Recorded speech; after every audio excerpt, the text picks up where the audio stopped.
Um, can we do a roll call, please, Nicole? Yes. Melvin. Present. D.A. Becton. Present. Michael. Present. Cheryl. Yes. And Stephanie. Here. We have quorum. Okay, thank you. All right.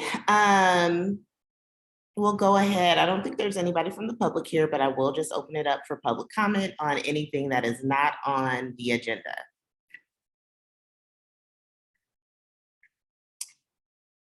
All right, so we'll move on to our next agenda item, which is the approval of the record of action. If there are any changes, please let us know now. If not, can we please get a motion to approve the record of action?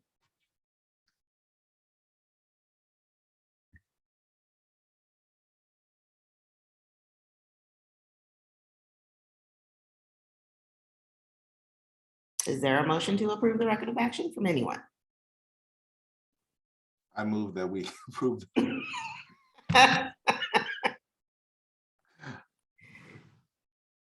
Thank you, Michael. Can I get a second, please? Yeah, I'll second. Thank you, Melvin. Are there any objections to the record, to the approving the record of action?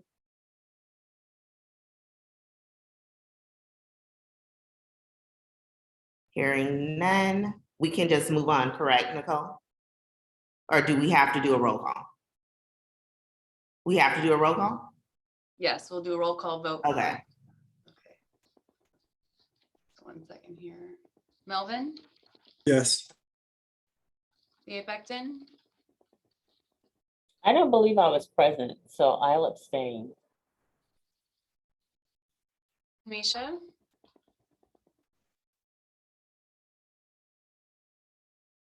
Misha, do we have a vote for you for the record of action? Yes. Okay, thank you. Michael Yes. and Cheryl Yes. and Stephanie. Yes. Motion carries. Thank you. Thank you. Our next agenda item is discussing our work plan progress and the priorities for 2022. And I know Chris is going to walk through some of the progress that we've gone through. But what I did want to also highlight too is that a lot of the things that came up in our end of year visioning around really honing in and coming up with specific criteria for diversion, making sure that there's implementation of diversion programs or expansion of diversion programs that are already being implemented in the county. Some of those things are also in our work plan. And so I think it just reaffirms, because we haven't looked at our work plan in a while, but it reaffirms that we're still aligned and still on the right road to progress. I think now is really about how do we kind of push some of these things forward towards implementation. And so I'll go ahead and turn it over to Chris so he can walk us through what we've done and what's our work plan. Thank you. Yeah, so Nicole, I was having a little trouble seeing your screen there. I think you're probably working on that. Sorry, my screen froze, so I'm getting it back up. All good. But in the meantime, just say that, if you guys recall from the quarterly meeting, we wanted to take some time to think about sort of where the work is headed.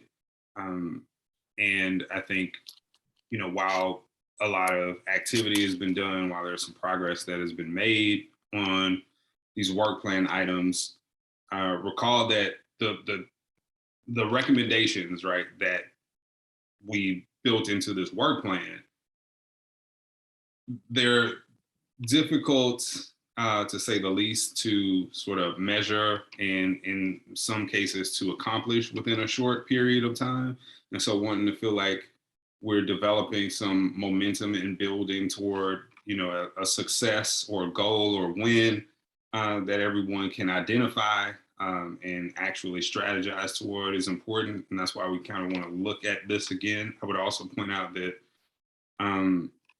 because for a lot of the things that we're wanting to do, we want to be data informed, right, with the decisions that we make. And while the data subcommittee has been doing a great job of making the requests, of sharing the information that they do have, and continuing to follow up and pursue those requests, there's still quite a bit of data that we don't have access to yet that might lend itself to what sorts of diversion programs do we need? What sorts of needs are there in the community that we're seeing spike in a way that says we need to work with a specific type of organization that can do something with, this particular occurrence, as it shows up in the work. And so that does kind of stymie us a little bit as well. And I think, all of those things are worth considering as we look at what you originally agreed to do and think about where we might want to make some tweaks or where we might want to change priorities. Not to say that, we're going to necessarily delete objectives and whatnot from the work plan, but saying, what do we think we can accomplish this year, right? Which couple of these are things that we feel like we can actually do while we're maybe still waiting on and working toward getting more data that could help us with some of the larger goals in terms of what types of diversion programs do we need, and where should they be located and all of that sort of information.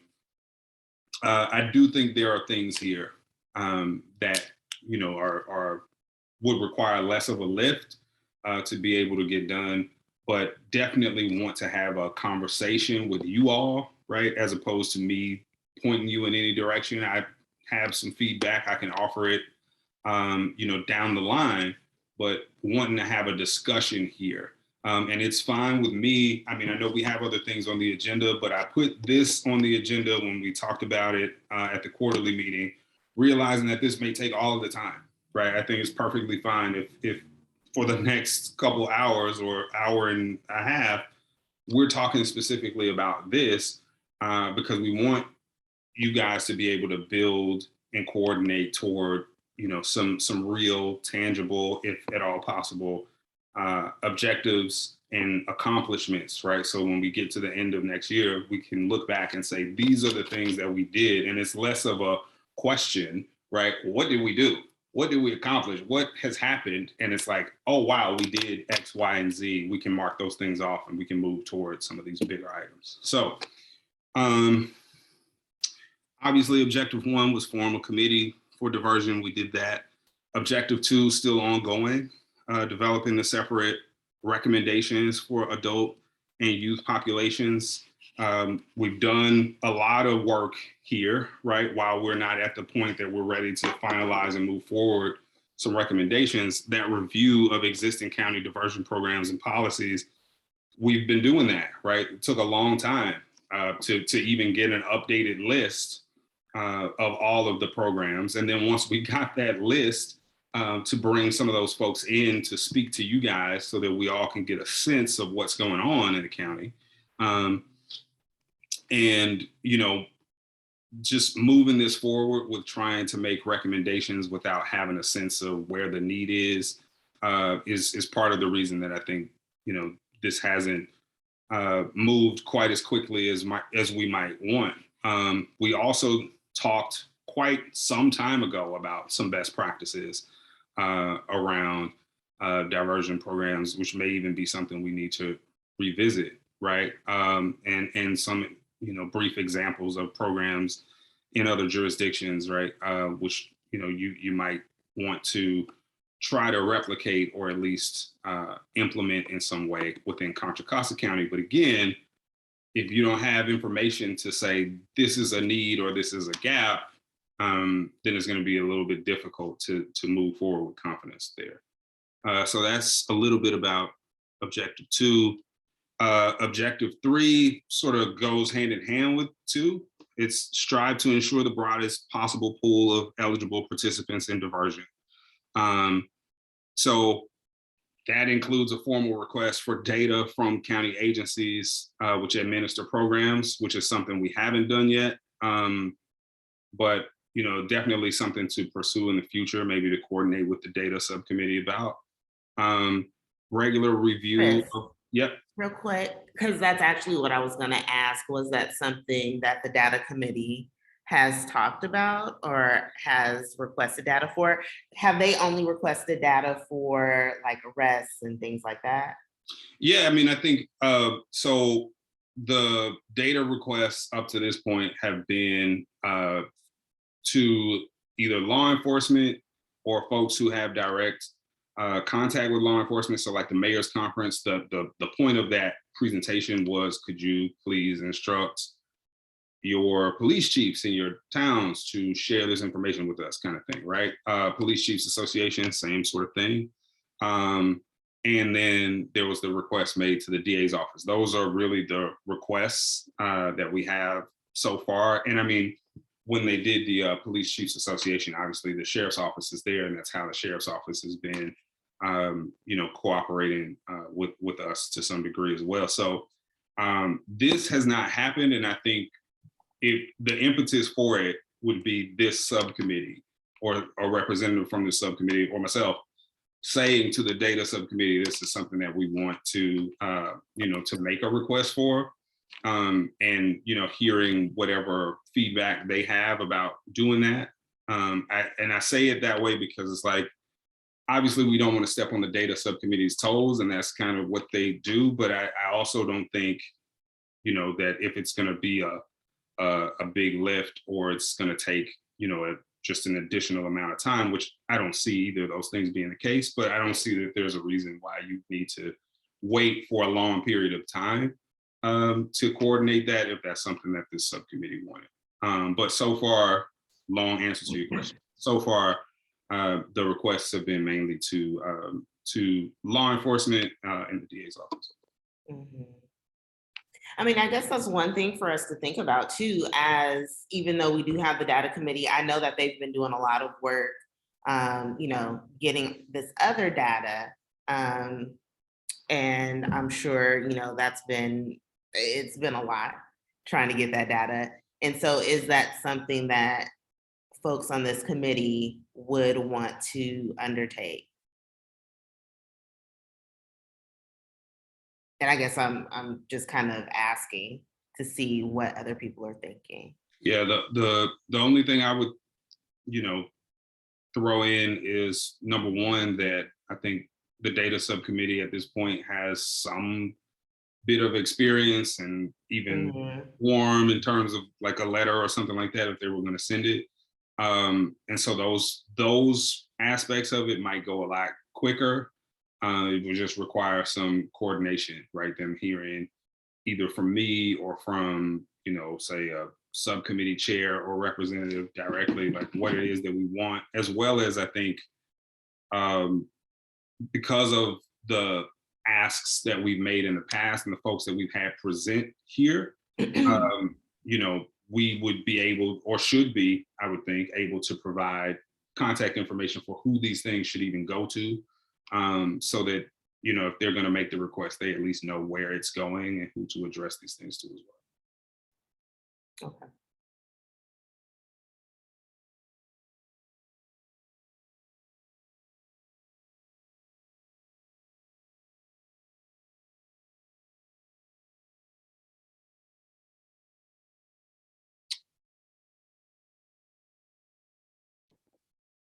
And then once you're getting that regular review of race and ethnicity data in diversion programs to ensure equity, that is something that we have spoken about with the folks who have presented.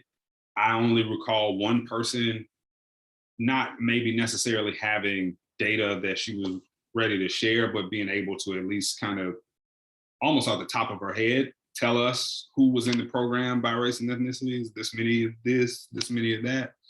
And so my guess is we'll come into contact with a lot of the similar issues that we've heard from other agencies and organizations where that may not be any one person's job, there may not be an infrastructure for it, so on and so forth. And, those may be issues that we need to provide some level of support for, whether that's,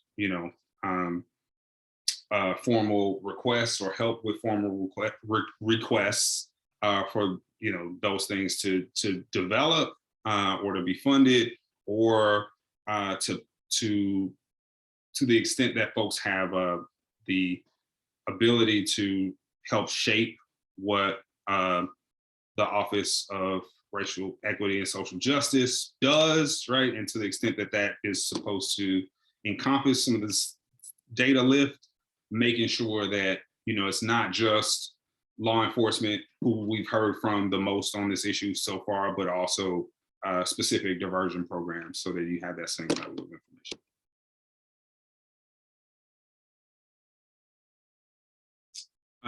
I think the next objective is striving to ensure that prior system involvement does not bar a person from diversion. And I think in many ways, this is being encapsulated in the work that this group has been doing with its eligibility criteria modeled on COCO Lead Plus, but definitely taking on its own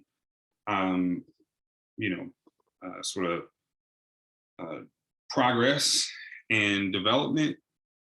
So I also know that that there at least was, I think, toward the beginning of the Barnes Institute's involvement with COCO, there was a moratorium on, actually, I'm stepping on my point. That comes later. Sorry, getting ahead of myself. So here, I think the work that we've been doing in terms of the eligibility criteria, which we may have time to get into a little bit later, is, sort of working toward this goal of making sure that prior involvement does not bar a person's eligibility for diversion. And we can talk a little bit more about what that looks like. Definitely curious if anybody has any thoughts or any activities that are not listed under this objective that they would want to see to this end.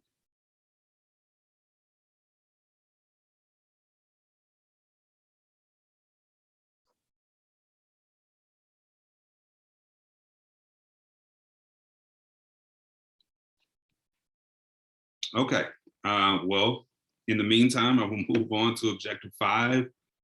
That's providing resources to incentivize and provide schools with non-punitive discipline practices, such as positive behavior in schools and restorative justice, as well as behavioral health and early intervention services for youth. So this is one of those that seems like something that this group, might be able to do with some relative fluidity or pace. Doesn't have to be done now, doesn't have to be focused on at the moment, but definitely seems like in terms of identifying resources, that may already exist, and making sure that those resources are available in education spaces, is something that this group could take on. And I would also say, I recall the last time we talked about this, there being a spirited conversation about school discipline, school to prison pipeline, the impact that has on, youth in detention, particularly youth of color, so on and so forth. So obviously, folks within this subcommittee, as well as within the community, have plenty to say about this and plenty of experience with this. And I also have quite a bit of direct experience in terms of working with youth, who found themselves in need of some sort of direct representation as it pertains to school discipline for many years while I was in law school back in the day. So definitely something that's near and dear to my heart, something to think about. And Stephanie, I see you. Yeah, I think with this objective, what came to my mind, and I think DA Beckton is still on the line, but because we had been doing some work with, there was a group of us from probation, the DA's office, RISE, and West County School District that were doing some work around school to prison pipeline with Georgetown. And I know we have been thinking about like, how do we actually start bridging some of that work with some of the ongoing work that's happening at the district level, as well as like at the county level with our job in the JJCC. And it's come up repeatedly, like you said, how are we focusing on intervention or prevention practices? And so just wanted to throw that out there, that that could be a possible way to kind of bridge some of the multiple efforts or some of the thoughts that have been thrown out there, bridge them together and coming up with some practices maybe that can be implemented fairly soon, or, you know, at some point. Could you say more about sort of what that work has been or what it's looked like up to now? Yeah, so there's been a lot of work with impact justice and doing some data and evaluation with the school district.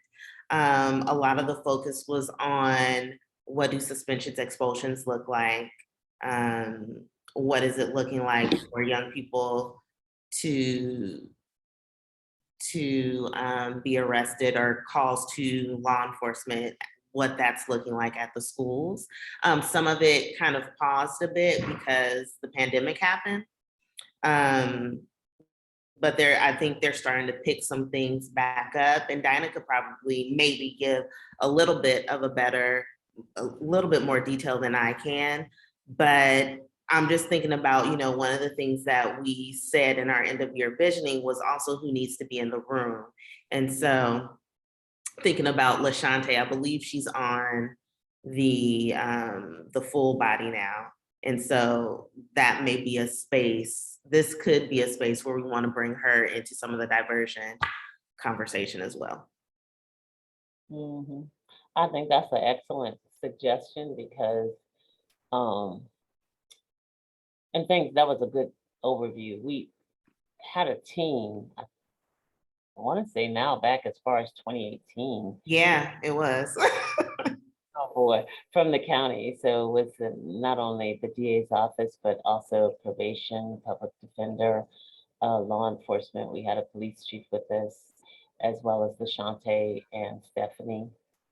And we spent an intensive week at Georgetown University to talk about how to reduce racial and ethnic disparities in our juvenile justice system. And then our charge was to come back and create a capstone project for Contra Costa County. And in looking at what had and hadn't been done, we began to focus on the schools because we realized, one, there's a huge gateway into the criminal justice system, and two, having received the preliminary information coming out of West County, significant disparities in terms of race, in terms of what kids were getting expelled, suspended, and arrested, and really no consistency in terms of how those decisions were being made. And understanding that the data showed that just one suspension or expulsion is one of a primary driver into the criminal justice system. So that work, as Stephanie mentioned, kind of got put on hold. We did engage with Impact Justice to be able to digest our data and put it in a format that could be easily understood by others. I think LaShante has that PowerPoint as well. It would be great to share it with this group. And the next step, as we just regrouped a couple of months ago, was for LaShante to begin to work, as she had already been doing with the school systems. We really were looking at putting or suggesting, if you will, since we don't really have authority at the school district, suggesting that there be more of a restorative justice lens to the expansion and expulsion and arrest, and more consistency in how the decisions were made. So for her to come to this table would be, I think, add great value. I appreciate that feedback, man. Sounds like you guys want to issue the first ever Our Job summons just like reaching out like, hey, I know you're on that other subcommittee, but actually, we're gonna need your expertise over here. I don't know how that will play out, but definitely it sounds like, even if it's, if she's not in these meetings per se all of the time, definitely there needs to be some communication and some coordination there, particularly if this is an area where folks want to, prioritize that objective over the coming year or next, year or two, because you feel like that's a place where there's the potential to actually complete something. So keep that in mind. And then the last one is establishing formal partnerships with CBOs to provide greater capacity for diversion. So on this front, I think there's the potential for a lot of coordination with the Community Engagement and Funding Subcommittee, particularly as far as Community Capacity Fund. I also know that the JJCC had been sharing a survey trying to get an idea of the landscape as far as service providers out there in the community that they may not be aware of, who may, at least that, the county should be aware of, A, and B, who might need, support or, greater capacity. So there are some efforts, at least in the beginning stages in those spaces that this group might be able to contribute to in some meaningful way. But I'd also be curious to hear, from folks about, what the landscape is now for an endeavor like this, although, it seems like something that would take a considerable amount of time, at least to me.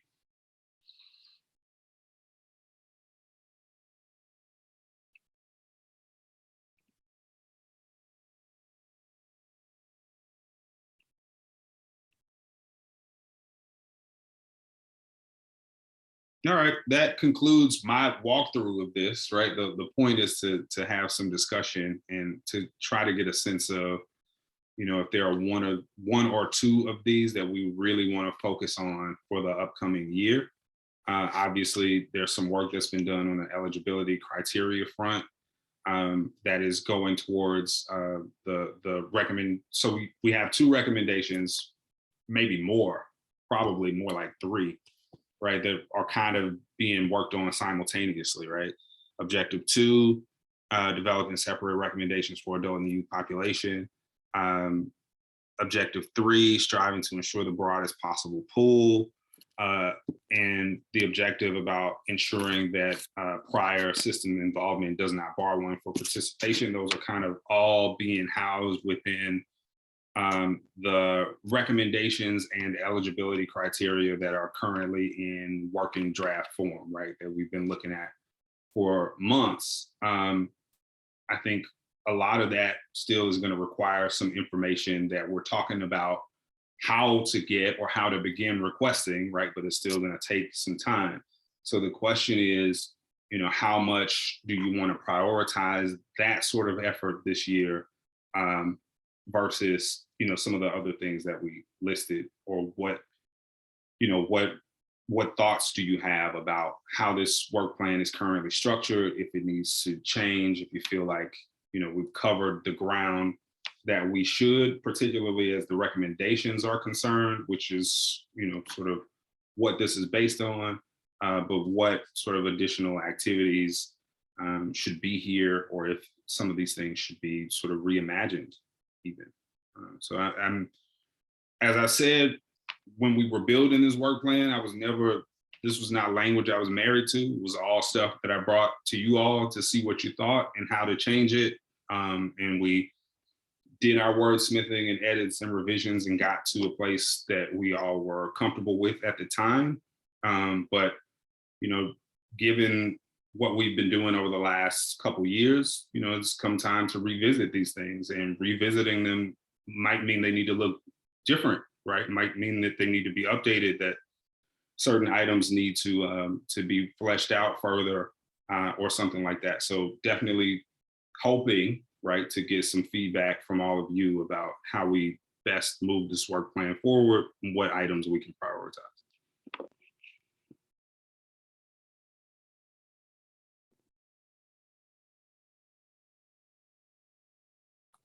Well, I think we've done great work on the first couple objectives. I would really like to see a focus on objective 5. That's kind of the ground level.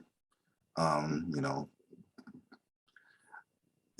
I think that the schools, getting in with the schools, and even and keep and having the policymakers for the schools, and just having them involved with this, because I have kids in 4 different schools, and I see a difference in all of the schools on how they handle my kids. And my kids are in schools that are, you know, not very diverse, but it's the discipline is all over the table and all over the place. And sometimes it's not equitable based on, you know, kind of people's predisposed beliefs. So I think that we should really focus on number 5. That would be a big priority, to develop or put resources in subcommittees or whatever we're going to do towards bridging that gap with the education with the kids, to divert them a lot earlier before we start talking about having them in any kind of system. We can kind of prevent that. So I would really like to focus on objective 5.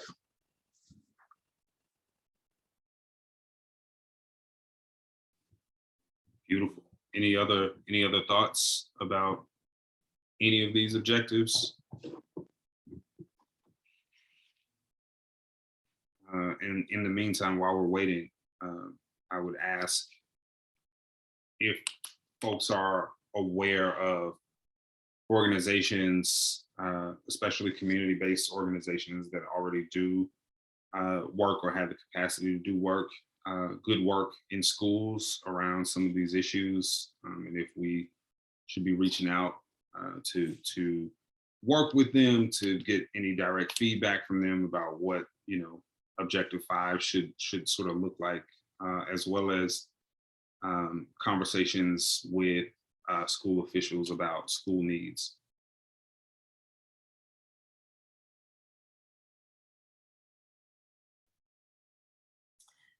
I mean, I've already expressed, I think objective 5 could be kind of a next step in some of the work that we're looking at, just given some of the efforts that kind of started and then paused. And then I think, you know, they're ripe to start again, and it could be helpful for all of us to coordinate.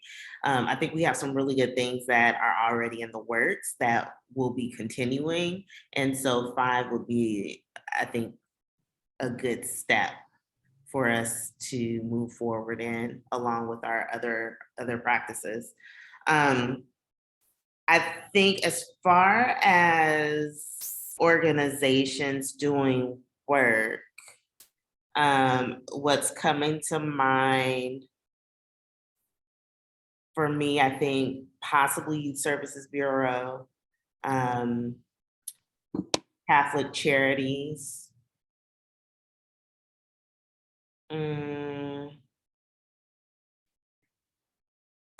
There's a school in, I think it's Antioch.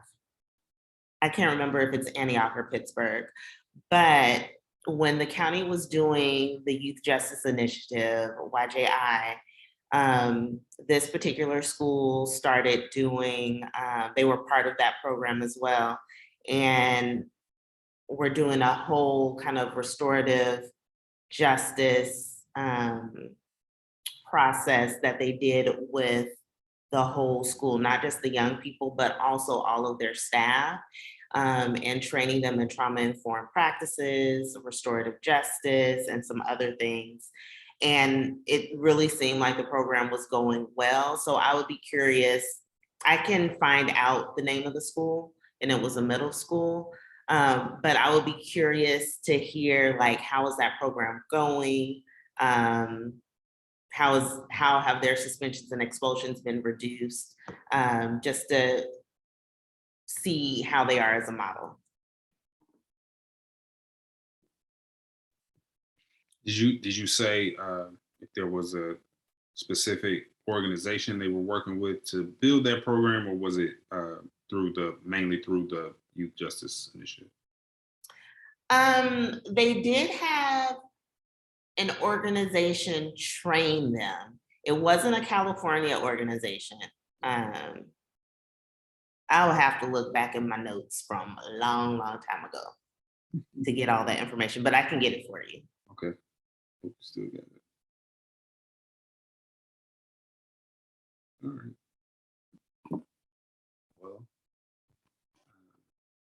floor is still open if anybody else has additional feedback on any of this, but it sounds like at least two of you so far are interested in prioritizing Objective 5 while the work on basically 2, 3, and 4 continues.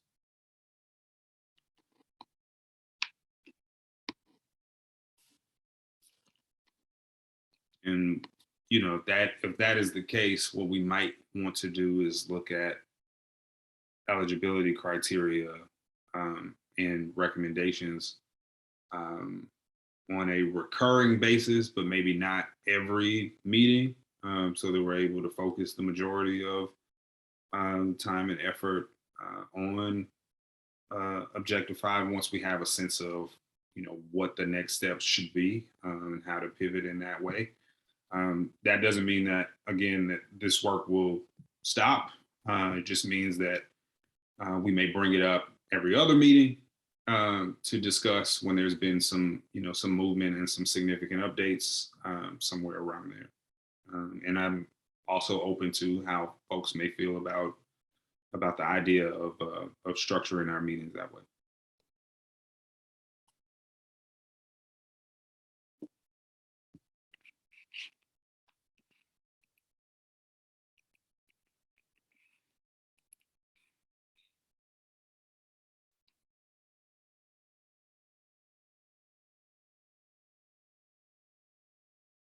I think the next question, as far as I'm concerned, sometimes this always feels just a little uncertain. I think depending on what's up for discussion, but do we need a vote here to begin to sort of really take a look at and sort of focus some effort toward school discipline and non-punitive practices in schools within the county, or is that something that we can just sort of begin to do? Cheryl, I see your hand.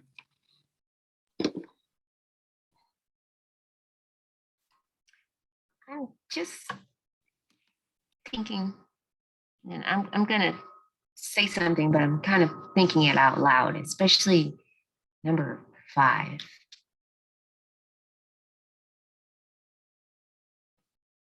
Have we ever just taken an approach to maybe step back and ask? I don't know. I'm always one of those people that thinks that. Have we asked these young people what they need, what they think? Because I know, like, yeah, we have these solutions, but have they been driven by them?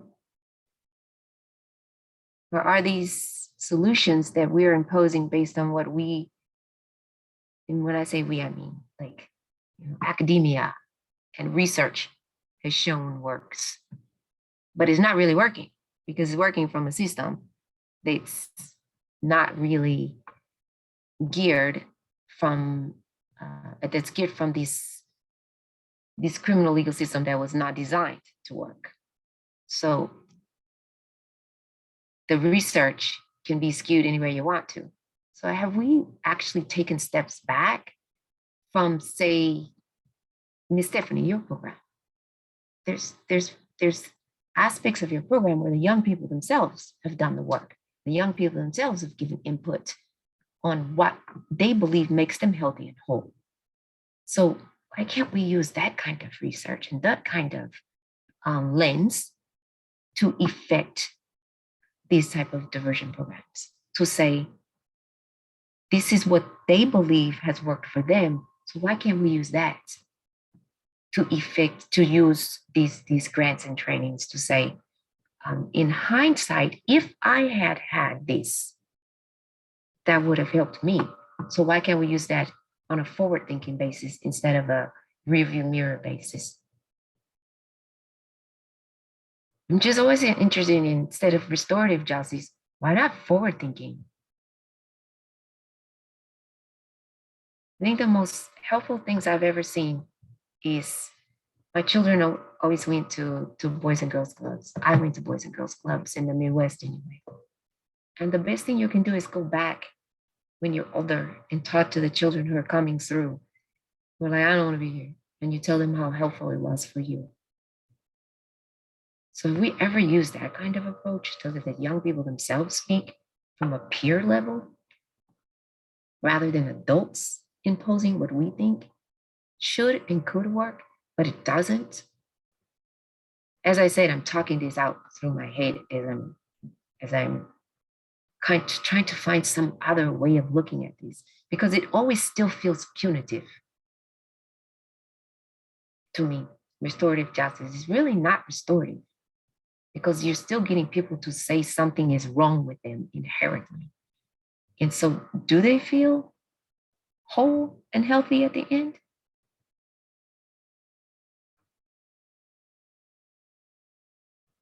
That's a rhetorical question, by the way.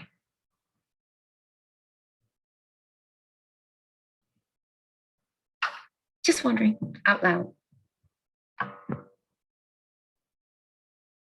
Thank you, Cheryl. I think I do agree with a lot of what you said. I also agree that, there's instances where restorative justice has not been used in a way that it's traditionally or indigenously been made for. And so I do think that's a problem. One of the things that I can speak on regarding like Objective 5 and even Rise's work or wanting to be in the Georgetown program with the other partners we were in with, was to help and support thinking about how do we include young people in these different processes.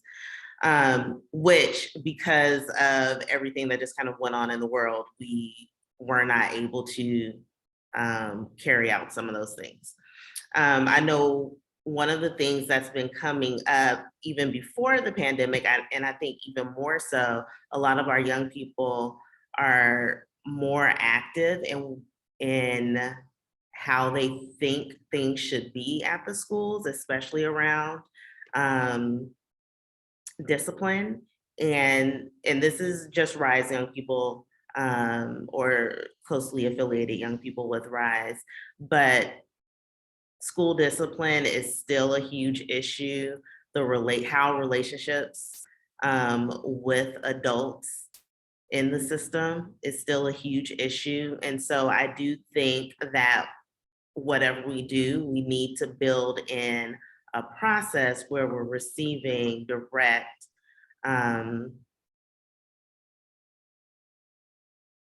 hearing directly from young people and also including them in the process of developing something out. So I totally agree with that. And I think that we have opportunity to make that happen. Thank you.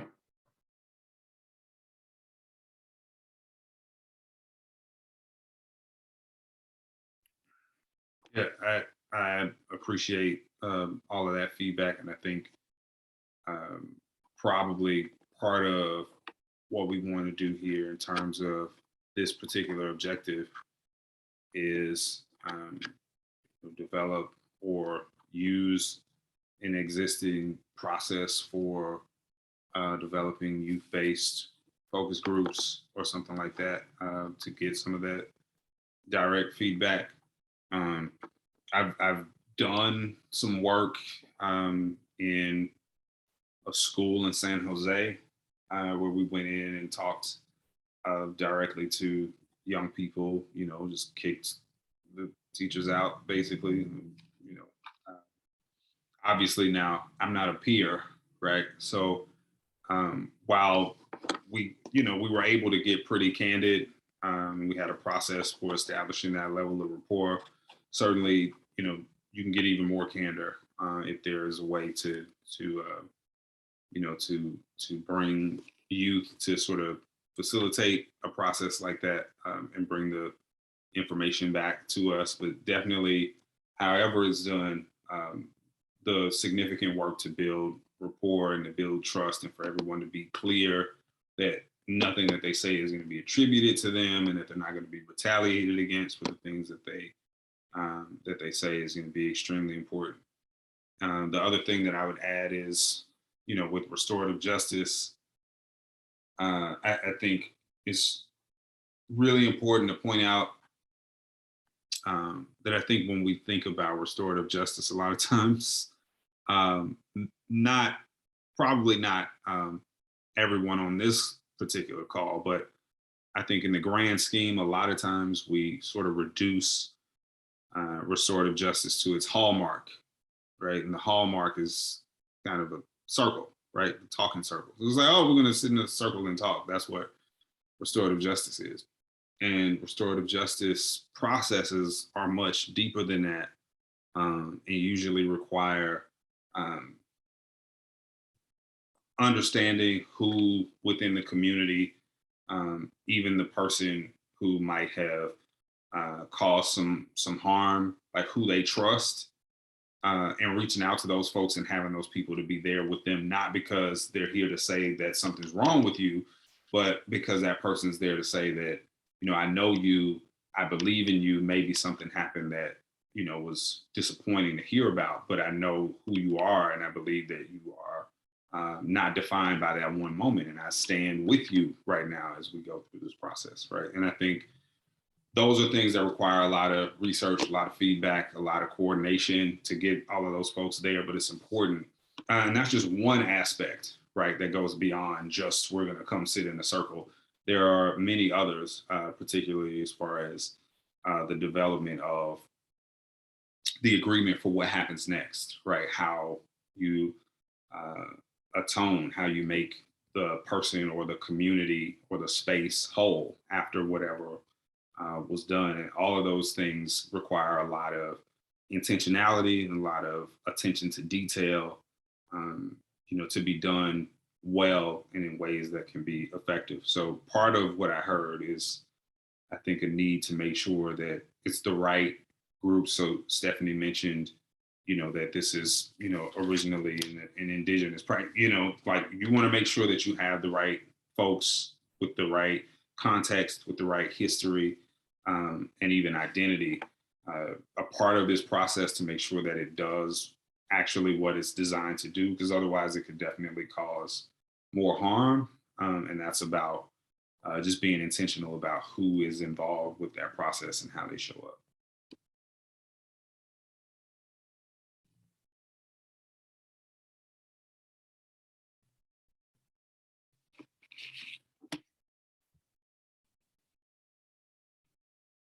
Hi, Ellen. Hey there, how are you? Good, good. Glad you could join us. So we've just been talking about which parts of, I don't even know when you came in, you might have just come in directly on me talking about restorative justice and you're like, what is going on? But we're just reviewing the work plan like we discussed in the quarterly meeting and thinking about what to prioritize. Turns out that as far as the objectives outlined in the work plan, 2, 3, and 4 are kind of happening simultaneously within recommendations, part of which is the eligibility criteria. And in addition to that, which is something that we know is still ongoing and still going to take quite some time to complete, and data as well that we don't currently have access to. Folks are expressing, or at least 2 people so far have expressed particular interest in Objective 5, which is about resources in school discipline to make sure that non-punitive practices are being used as much as possible, and hopefully having an impact on racial and ethnic disparities in terms of who's suspended, who's expelled, and the larger impacts and implications in terms of school to prison pipeline that we know come with school discipline.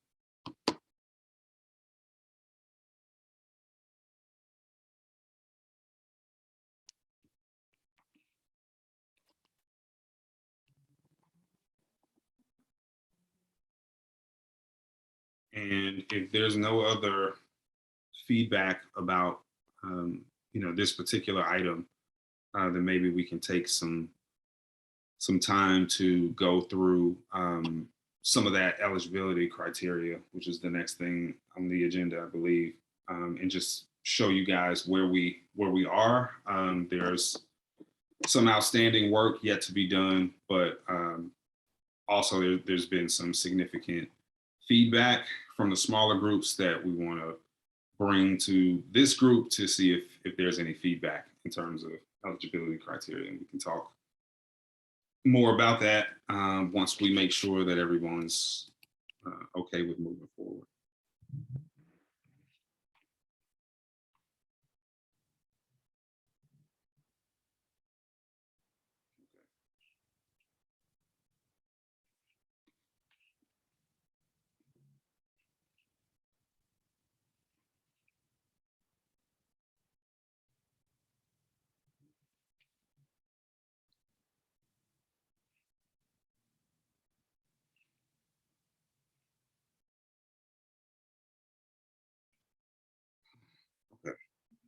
Thank you, Nicole. So left the track changes on for you all to be able to see everything. Some of this stuff is pretty old, right? So the things that you're seeing right now happened a long time ago. Obviously, this document started off being a COCO Lead Plus document. And so, references to COCO Lead Plus or Antioch Police Department, who it was originally in partnership with, are deleted and replaced with county-based language, because this is county-wide criteria and recommendations that we're trying to make here.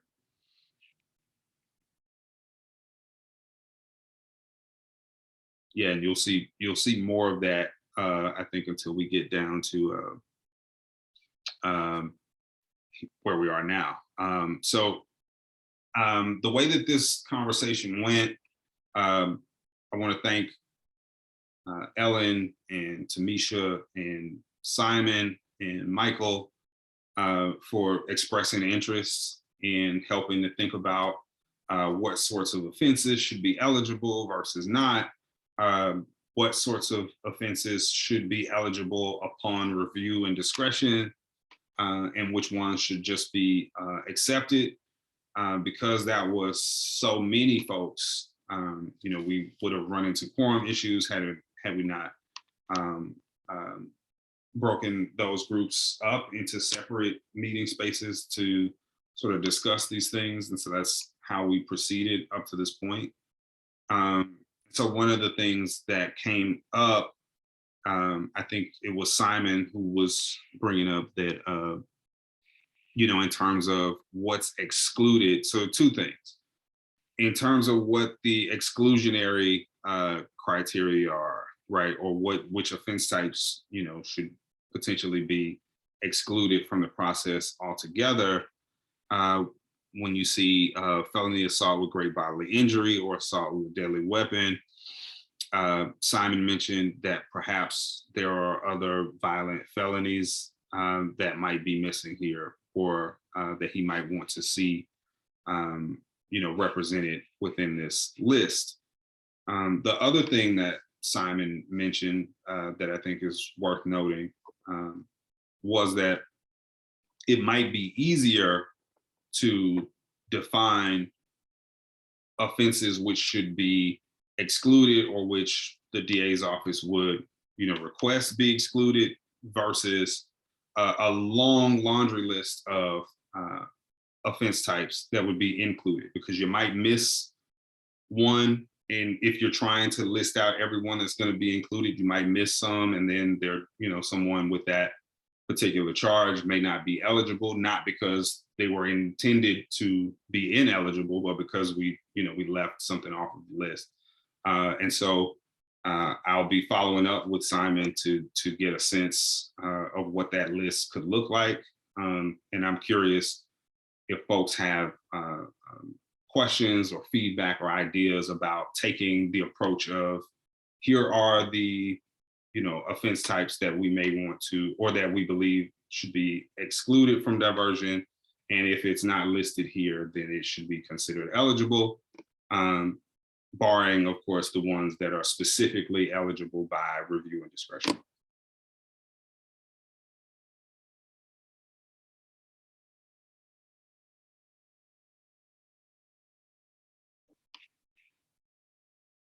All right, well, while you guys chew on that, we can scroll down and show you what else folks agreed to.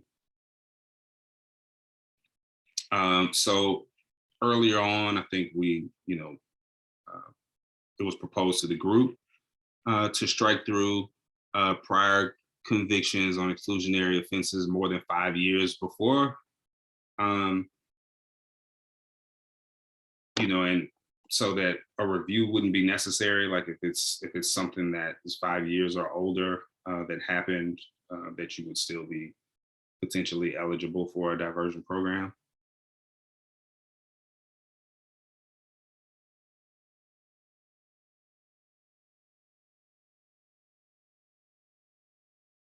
All right, and then with the theft offenses, I think with commercial burglary and forgery, and I know Michael can speak to this if necessary, I think the idea was that there's such a range of circumstances and or amounts that could fall under these categories that they wanted to leave the review and discretion, meaning that that's still potentially eligible, just depends on, sort of what the facts of the case are, whether or not that person gets in on a case-by-case basis.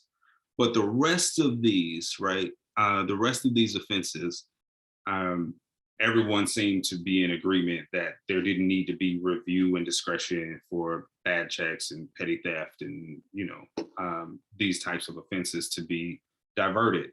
And so that's why you see by review and discretion being struck through, meaning no review, no discretion necessary for these relatively low level offenses that we're talking about here.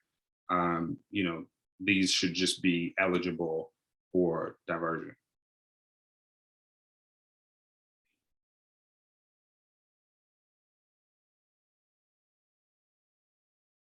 And then last, so I had highlighted, I highlighted all of the review and discretion designated offense types because I just wanted to make sure that we flagged them so that we could have a review and think about if review and discretion was necessary for all of them. And with these two, I think, Michael and Simon, just thinking about what those, what comes with those offense types or the context in which they, are often charged. They felt like these were things that they still wanted to at least be able to review before making a determination on a case-by-case basis of whether or not to divert. And Michael, if you wanted to jump in and give any additional context or feedback, I would welcome. Yeah, I think we just kind of cleaned up some of the stuff. Some of it was, the theft crimes and were kind of no-brainer type of things, like the real common offenses that we see, property crimes. And I think the big shift, and it was Simon's suggestion, was to go with the the list for the exclusions of just, instead of listing everything out, because there are going to be so many, I mean, the penal code is ginormous. Instead of listing everything out, that we should just focus on the things that are on the higher level that should be excluded. And I know he was talking about initially was, PC 667.5 violent felonies. Those are, strike offenses typically, and serious felonies involving violence. So those would be kind of a large category. And then things like the peeking and prowling, that's not something we can throw on with theft because we don't know the circumstances of that. We would really need to take a look. It should be reviewed and at the discretion of the reviewing body. So I think that was the big shift of what was already presented initially. And it's just basically just the three categories: the exclusions, the review discretion, and then those that we don't even have to have review, they would be kind of an automatic thing. So I think he did want to look at a couple more, but I think we were in agreement on pretty much everything on this.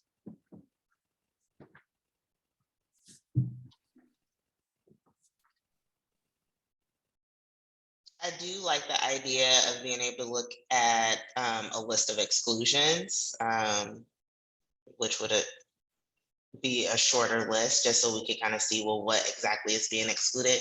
I do have a question, and I can't remember if I don't think we've talked about it as a group in depth, and I don't know if this came up when you all were talking, but as far as the review and discretion, was there any conversation about who is doing the review and who has that discretion? In our session, we did not talk about that, but that would be my biggest concern. Who's doing the review and whose discretion are we talking about? So that would be my biggest concern. And we didn't talk about that specifically, but I think that's a whole nother conversation. Let me ask a question. Can you scroll up, Christopher? In addition to what Ms. Stephanie said, let me ask a question about these, because this has come up a lot about the theft and diversion. I don't have a problem with these right here. I do have a problem with, I want to know, is this talking about somebody's first offense or their 15th offense? So say I get arrested, but it's petty theft for under $950 or less, but it's my 10th time with $950 or less. And this is the problem that people were having. Yeah, I think that falls into that 5-year category. I think that's, from my understanding, I could be wrong, but I think it's the 5 years. So if you've had a clean 5 years, what you did prior to that, it wouldn't exclude you. But I think the clarity is not there. You understand? There's no clarity to this passing, the petty theft on the less than $50, petty theft in, or the receiving stolen pet property, right? How many times did you receive the stolen property? How many times did you have theft of less than $50? How many times did you have petty theft of $950 or less? And where is this eligibility for not just diversion programs, but for consideration in the program? Is that right? And I think that's where we need to have, and it's not just diversion program, but looking at the root cause of why somebody is a habitual petty thief, right?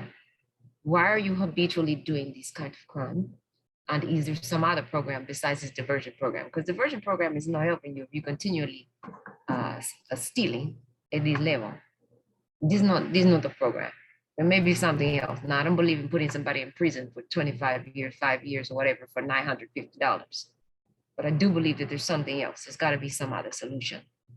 If you're stealing, even if you're stealing $49 worth of diapers continually, you understand what I'm saying, Michael? There's something else going on.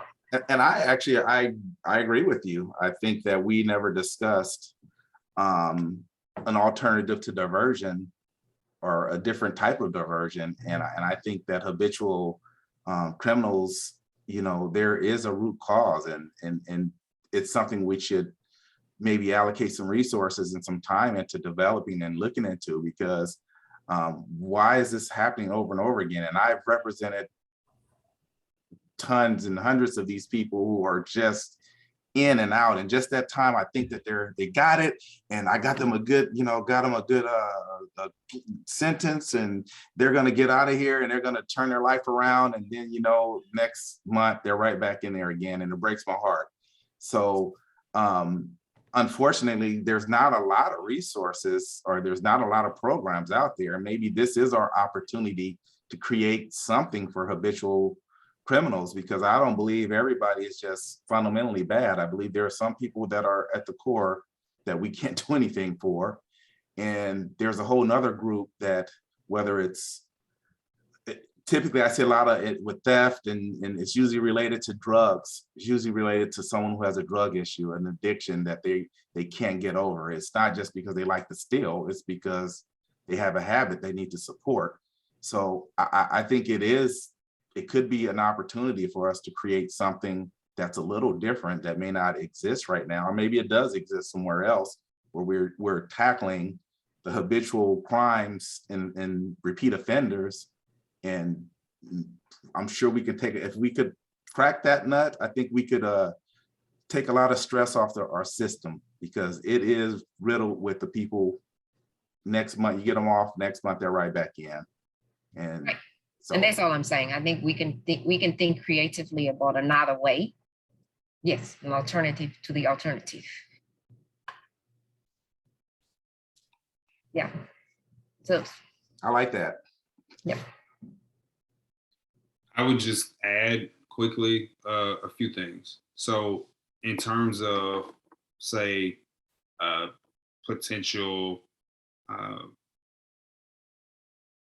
person who is on a recurring basis, you know, getting charged with petty theft offenses, I think part of my question would be, you know, is there actually you know, a diversion program that they're eligible for right now, that we have some sense is, you know, that this is a process that they've ever had access to for this particular offense in the past, because there's something that's responding directly to this offense type or not. Because I think, to your point, if you're going to build something, right, it should be responsive directly to what's going on and what the needs are. And I don't know if that something exists right now.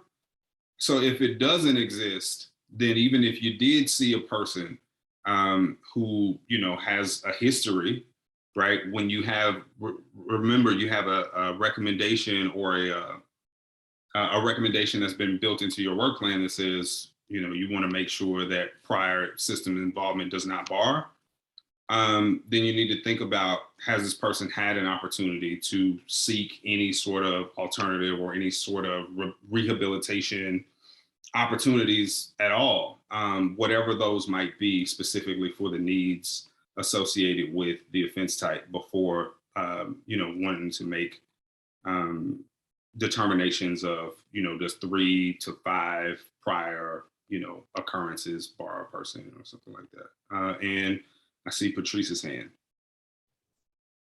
Yeah, I wanted to give some context or some background on how Coco Lee was structured to address just that issue for those who were repeatedly arrested by Antioch Police Department, and on charges that gave us a indication that there was an underlying behavioral health issue. And so with that then meant that not only are we building up the administrative capacity to do the actual diversion, but then divert them to resources that are would be available to them to get to the core challenge that is contributing to those repeated offenses. What we found through that, though, was that we actually did not have, or of the resources we had, they were not adequate and equipped to handle the gravity of the challenges that the individuals were facing. Many of them were chronically homeless, had acute mental health issues, things of that nature. And so the suite of services at the time that we built the program really kind of modeled what our typical like reentry services provide currently. So that was something that, you know, was a lesson learned for us, that when we're talking about the population that is repeatedly arrested on these very low level misdemeanors, or any sort of quote unquote nuisance type of offenses, these are usually individuals who are most vulnerable and of extreme need. So therefore, the service side of things, whatever you're diverting them to, has to be really intensive and robust to handle that. Now, if you identify eligible charges that are maybe a little bit more serious or severe, what have you, that might create a different sort of pool of individuals who might have other needs or what have you. So it's kind of hard, though. I don't know if there's a way in which it can be done or if it's been done in the past. It's hard to tie the record of repeated offense to what may be the actual need without knowing that person or that individual, right? So so anyway, I just wanted to lift that up as just a lesson learned from what we experienced in applying this and implementing this project with the intention of targeting individuals who were repeatedly arrested on very low level charges. So I guess the question that I would have on that, because looking at this through sort of the probation lens, when we try to sort of tailor, you know, programs to each specific individual, and looking at this of, hey, this is one size fits all of, you do this, you're going over to this diversion sort of program. And to Cheryl's point, and even to Michael's point too, if we had the right folks doing the sort of review and discretion, could then all of these fall under review and discretion to the, you know, the person who continues to reoffend for a specific thing that, hey, this isn't the program for them. You know, the program over here is for this person here. But if we don't have that review and discretion, how are those folks then sort of weeded out in terms of putting into specific buckets instead of just this one large bucket?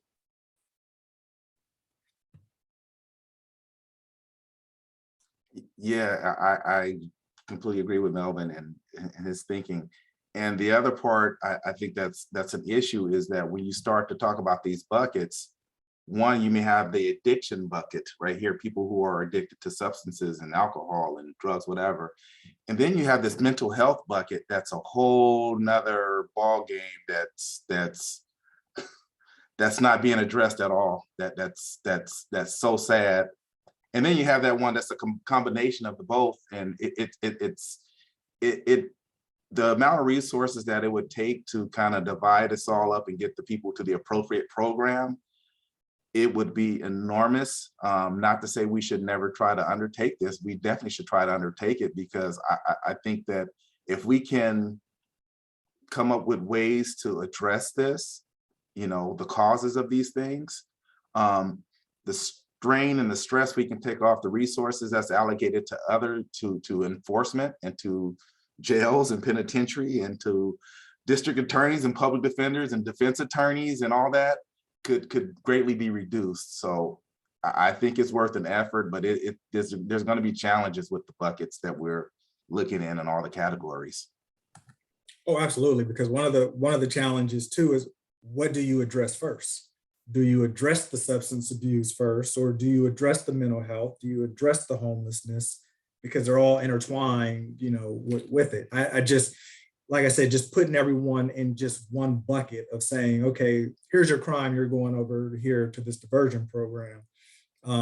If that's not the appropriate sort of place, what process is in place to sort of review that? If we see and say, hey, this person's not going to be successful over here, is there a review process to look at those individuals? I guess it's just a rhetorical question, because I'm sure there's probably not an answer to how we sort of shape it all. Because if we were able to figure that out in probation, then we probably, would have a fourth of the deputies, a fourth of the people who are on probation, because you're specifically targeting exactly what their issue is.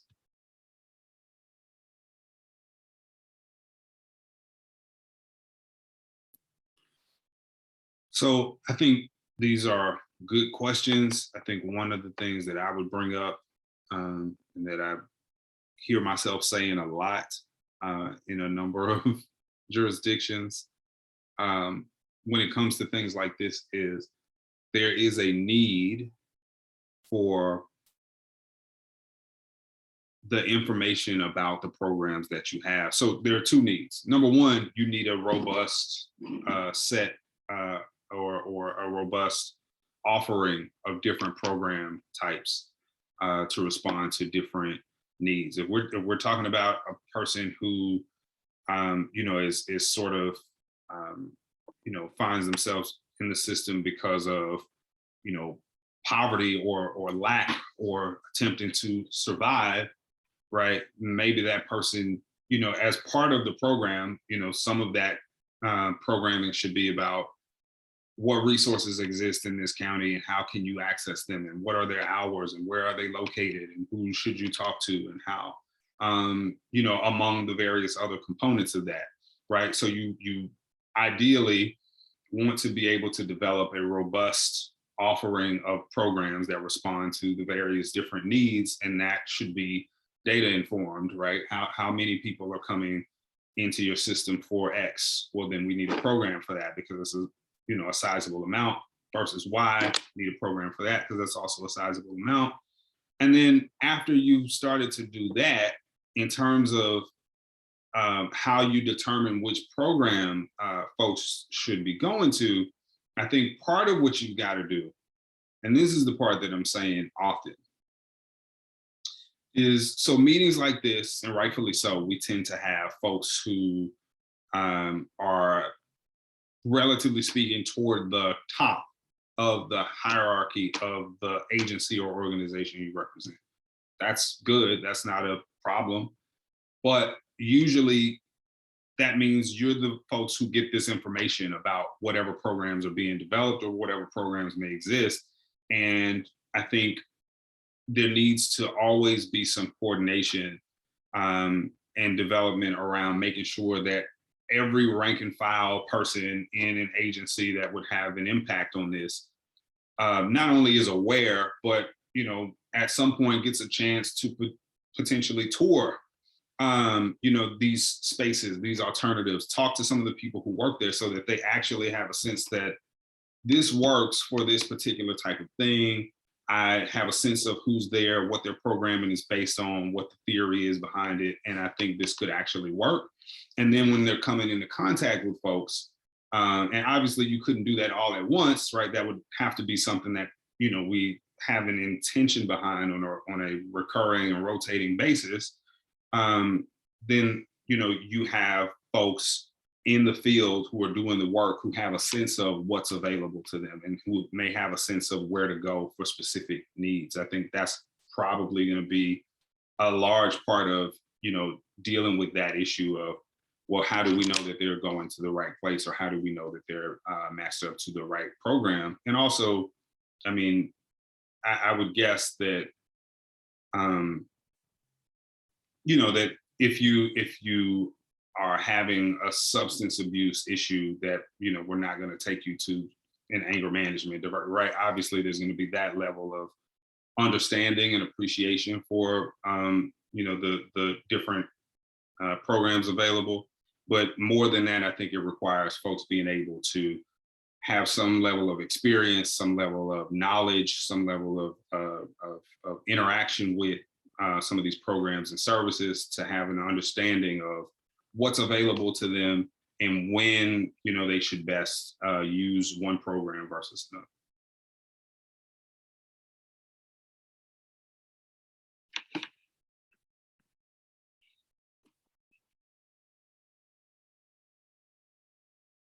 So is this something as a body that we take a deeper dive into trying to do some research on coming up with some of these, fleshing this out a little bit more? I don't know. I mean, is this something that we're undertaking, or are we gonna stay a little more focused on other things?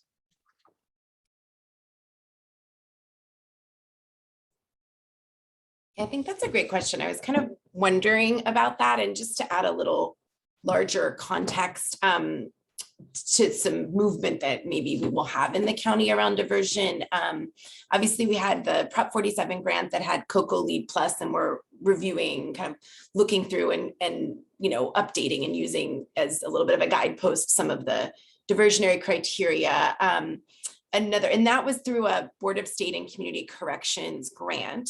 Our office, after that grant, applied for a slightly different pot called JAG funding, which we're now in the middle of a grant for. And it's not exactly a diversionary program, but it's a holistic defense program where we provide early intervention, access to housing, mental health, and other critical resources. And so that's been a grant that has been going the last couple of years. And I bring this up only because our grant is winding down in the next 13 months or so. And I was reviewing kind of alternative funding sources to keep the work going, because it's really morphed into something that's very positive, at least for the folks that I serve, in that we've had for the first time, a public defender's office offering housing to people who are going through the system, offering really robust case management, connecting them with reentry resources through the Reentry Success Center.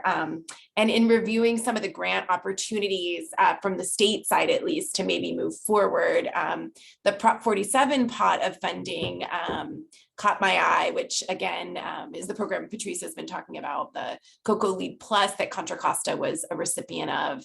And that particular pot of funding, which gives $6 million over 3 years, applications, they just released the request for proposals and other information 2 days ago, and the county would need to apply by May. So it would be something that would have to be moved on quickly. But one of the areas in that grant is diversion, and it does seem like a good opportunity for Contra Costa to maybe in a really concrete way revisit opportunities for diversionary programs for this population. And I would of course pitch kind of some pieces of the model that we've just set up since 2019, 2020 under our holistic intervention partnership. So I don't think that necessarily makes it a less complicated conversation than the question that was just asked about what we should do with these guidelines. But I do think there are going to be conversations,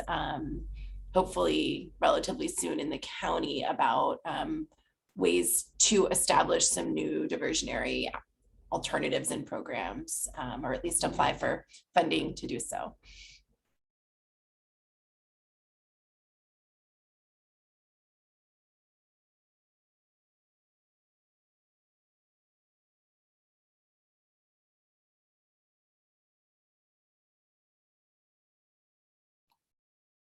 Michael, could you repeat your question?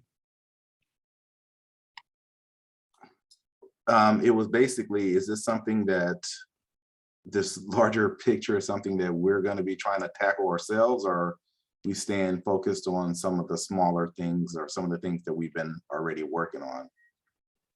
So how do we fit in this overall huge picture? Michael, do you mean as far as still developing the criteria? Mhm. Yeah, as we talked about a lot of stuff here, and it's just how far down the rabbit hole do we go? You know, Mhm. kind of like when you're doing research and you start going down this rabbit hole, like how narrow do we make this, or how broad? Are these broad strokes or fine strokes?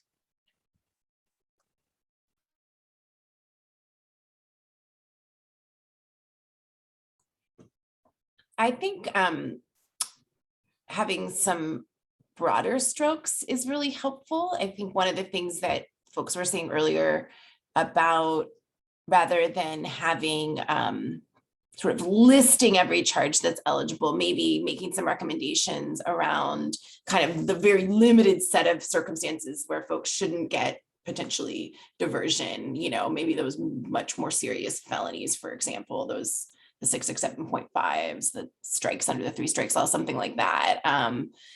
And maybe some recommendations around the types of services that would be helpful. Some of the needs maybe that we see when, you know, the Measure X Community Advisory Body and other groups are meeting, and, you know, we have all these surveys in different groups of community need, and often they're really pretty similar, right? We have a lot of, you know, a lot of housing, a lot of education, and, you know, mental health, substance use, disorder treatment. So maybe some broader recommendations like that. If I were writing a grant soon, I would certainly want something that looked, you know, that gave some broader principles around diversion. And, you know, I would argue that taking an expansive view of diversion and being really thoughtful around what Patrice was saying, sort of meeting people where they are, and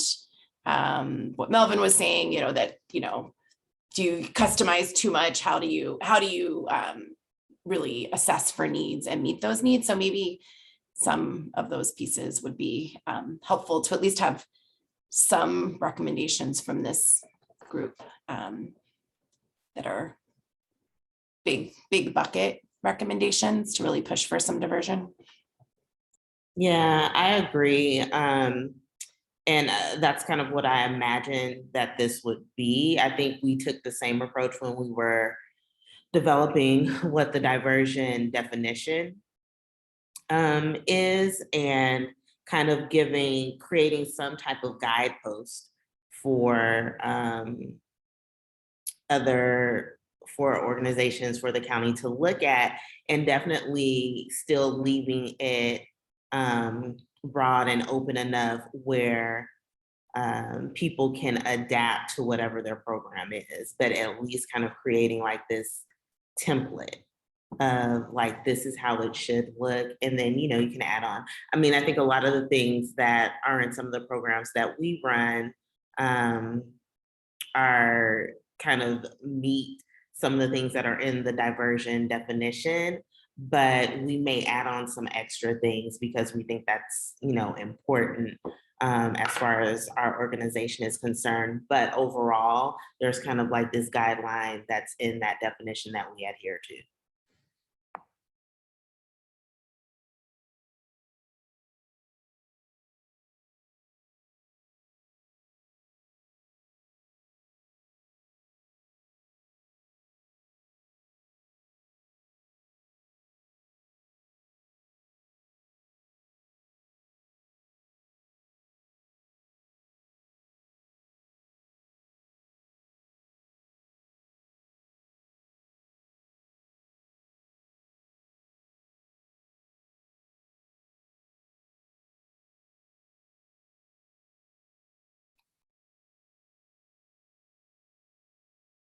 All right, is there any additional feedback in terms of diversion, eligibility criteria, and how we want to move this particular discussion and the actions arising from the discussion forward?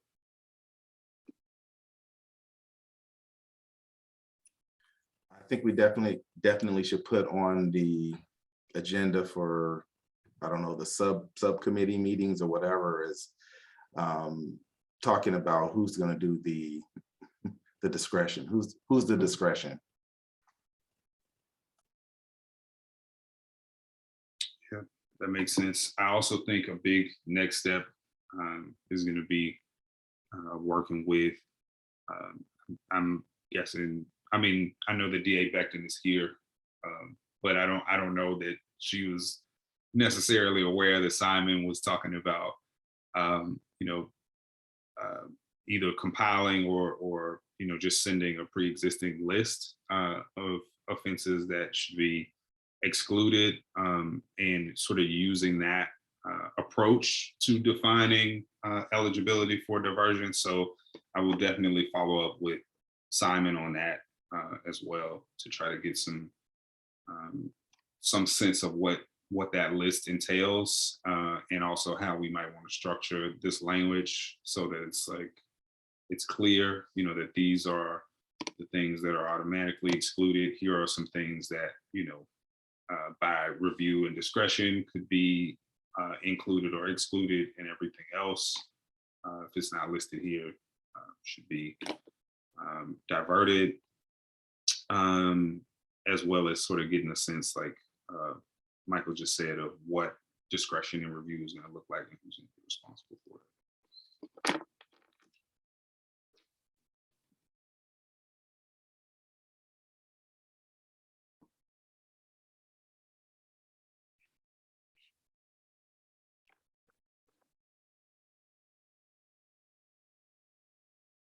And I will also get with Stephanie, I think, to begin thinking about reaching out to LaShante to see about, you know, even if it's not next meeting, you know, if folks have expressed an interest in school discipline, you know, what she could offer, as well as some of the other organizations you listed, trying to figure out what feedback or insight they could offer, as well as, you know, this undertaking at some point of structuring these means for feedback directly from students who would be impacted by this stuff, to see what they need and what they want and what they would respond to. And I'm definitely going to need your help on that. Those things are the right thing to do. They take a lot of time and energy, but that's how you build something that's sustainable and that's impactful. And, you know, to Cheryl's earlier point, we could, you know, put our heads together and be as well intended as we want. You know, most of us haven't been out of the game for a while in terms of schools and what they look like, and it could not, you know, end up being very effective at all. So we definitely want to structure a you know, a meaningful way to have candid conversations with young people to get feedback from them about what's missing as far as they're concerned in schools and how we can respond to that.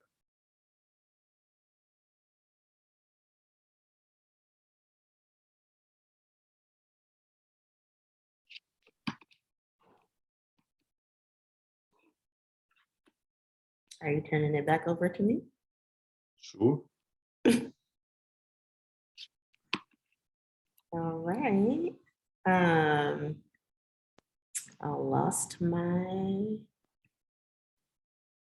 agenda. Okay, so thank you, Chris, for going over those next steps. And thank you all for everything that you contributed today. I think we had a very good conversation. I feel like we have some solid next steps that, you know, we're gonna take. And I do think that there's some opportunity for us to really move some of the things that we've expressed that we want to move this year. So I'm looking forward to seeing how everything turns out. This meeting is adjourned. Our next meeting is March 17th. Thank you. All right, everyone. Have a good one.